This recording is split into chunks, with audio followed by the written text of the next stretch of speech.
And we've got Ryan joining us in the studio today. Great to have you back on the show. Thank you. All right, so we're talking about some of these cases that you guys recently settled. One sounds pretty straightforward and the other one a bit more complicated. Yeah, exactly. And it relates to the Family Medical Leave Act. It's shortened to the FMLAs, where you may have heard it before.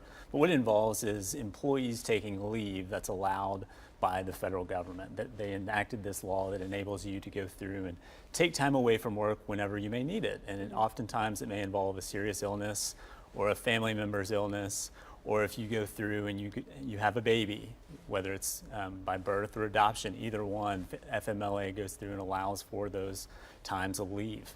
Now, there are some qualifications in order to go through and apply for that. Okay. A couple of the cases that we've had recently, one of our clients had a serious illness, and she ended up having to take some time off work, and obviously to go through and receive some intermittent treatment for that serious illness.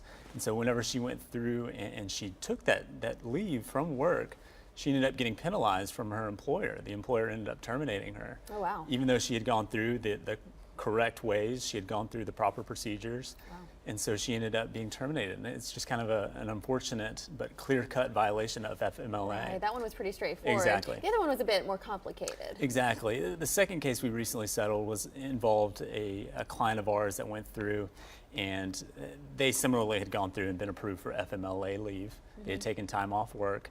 And when they came back from work, there was a situation where they felt like they were retaliated against for taking FMLA. Oh, wow. And in doing so, the employer had gone through and set some unrealistic sales goals for this employee to come back and meet, even though she had been off work for a certain period of time. Goals she likely couldn't meet. Exactly. They were unrealistic, and the company knew that, and enacting that, the employee felt like she was obviously retaliated against for taking that time off work. Right. And that's against the law under the FMLA.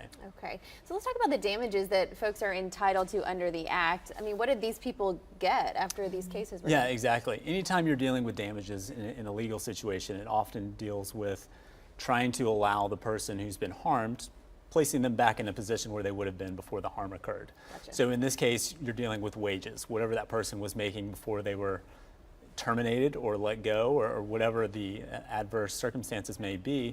The employee is needing to go through and be placed back in a position to where they were before. So they receive back pay or oftentimes front pay for a position they may not have had prior to. And of course, all these cases can be a little complicated, so it's important for folks to have a lawyer on their side to walk them through that, and they should call you as soon as possible. All right, Exactly. Ryan, thanks so much. Thanks.